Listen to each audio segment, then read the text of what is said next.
Recipe and title দেখে বুঝেই গেছেন। তো আজকের রেসিপিটার নাম চিকেন ছোলা ভাটুরে।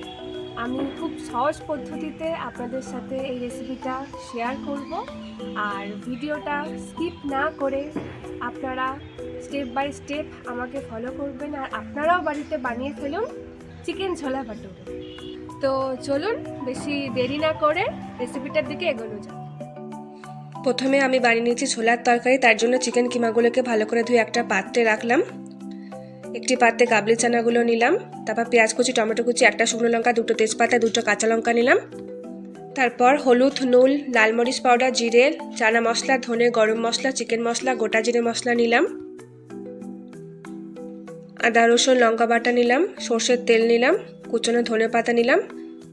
প্রেসার কুকারে আমি জলটা দিয়ে দেবো, পরিমাণ মতো নুন, হলুদ নিয়ে নিলাম। কাবলি চানাগুলোকে প্রেসার কুকারের মধ্যে দিয়ে দেবো। তারপর আমি 4টে সিটি দেবো, 4টে সিটি দিয়ে নেবো আমি। তারপর আমি কড়ার মধ্যে সর্ষের তেল নিয়ে নিলাম, তারপর গোটা জিরে, শুকনো লঙ্কা, তেজপাতা দিয়ে দিলাম, তারপর আদা রসুন বাটা দিয়ে দিলাম। দিয়ে দেওয়ার পর আমি ভালো করে 2 মিনিট মতো নাড়াবো। তারপর আমি পেঁয়াজ কুচি দিয়ে দেবো, পেঁয়াজ কুচিগুলোকে পুরোটাই আমি দিয়ে দেবো। দিয়ে দেওয়ার পর আমি হালকা করে নাড়িয়ে নেব। এদিকে প্রেসার কুকারে আমার 4টে সিটি দেওয়া কমপ্লিট। তারপর টমেটো কুচি, লঙ্কাটাকে আমি কড়ার মধ্যে দিয়ে দেবো। তারপরেতে আমি সব মশলাগুলোকে কড়ার মধ্যে দিয়ে দেবো। দিয়ে আমি 5 মিনিট মতন কষবো। কষার পর আমি চিকেন কিমাগুলোকেও কড়ার মধ্যে দিয়ে দেবো। দিয়ে দেওয়ার পর আমি হালকা করে একটু নাড়িয়ে নেব। হালকা করে নাড়িয়ে নেওয়ার পর আমি এটাকে আধ ঘন্টা মতন কষবো। আর এদিকে আমার প্রেসার কুকারে কাবলি চানা রেডি। আমি খুন্তি দিয়ে হালকা করে একটু দেখব। দেখার পর আমি কড়ার মধ্যে এই কাবলি চানাগুলোকে দিয়ে দেবো। দিয়ে দেওয়ার পর হালকা করে একটু নাড়িয়ে নেব। নাড়িয়ে নেওয়ার পর কাবলি চানা সিদ্ধ জলটা আমি কড়ার মধ্যে দিয়ে দেবো। দিয়ে দেওয়ার পর আমি এটাকে আধ ঘন্টা মতন কষবো। আধ ঘন্টা কষার পর আমার ছোলার তরকারি একদম রেডি। এবার আমি ভাটুরে বানাবো। তার জন্য পরিমাণ মতন ময়দা নিয়ে নিলাম, তারপরেতে টক দই, চিনি, নুন নিয়ে নিলাম, তারপর সুজি নিয়ে নিলাম, সাদা তেল নিয়ে নিলাম, পরিমাণ মতন জল নিয়ে নিলাম। তারপরেতে সুজিটা ময়দার মধ্যে দিয়ে দিলাম। তারপর চিনি, নুন আর টক দইটাকে দিয়ে দিলাম।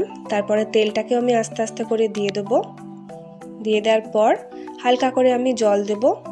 দিয়ে এই ময়দাটাকে আমি মেখে নেব।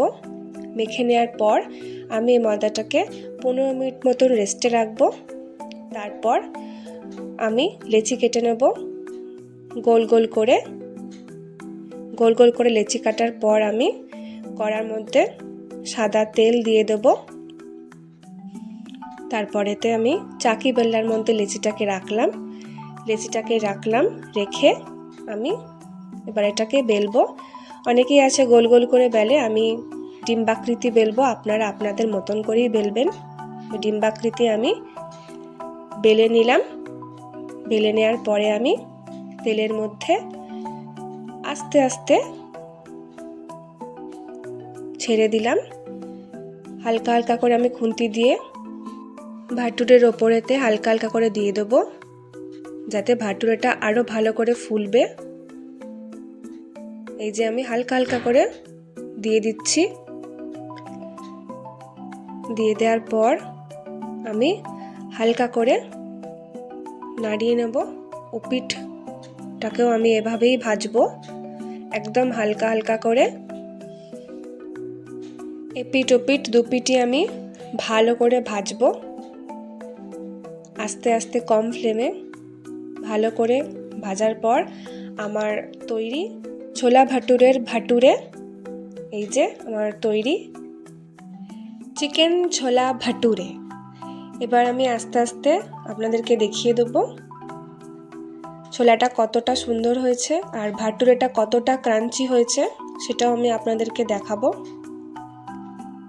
তো ভিডিওটা ভালো লাগলে লাইক করবেন, চ্যানেলটি সাবস্ক্রাইব করে পাশে থাকবেন। দেখা হচ্ছে পরবর্তী ভিডিওতে নতুন রেসিপির সাথে। ততক্ষণে ভালো থাকবেন, সুস্থ থাকবেন আর দেখতে থাকুন হোম শেফ বাংলা।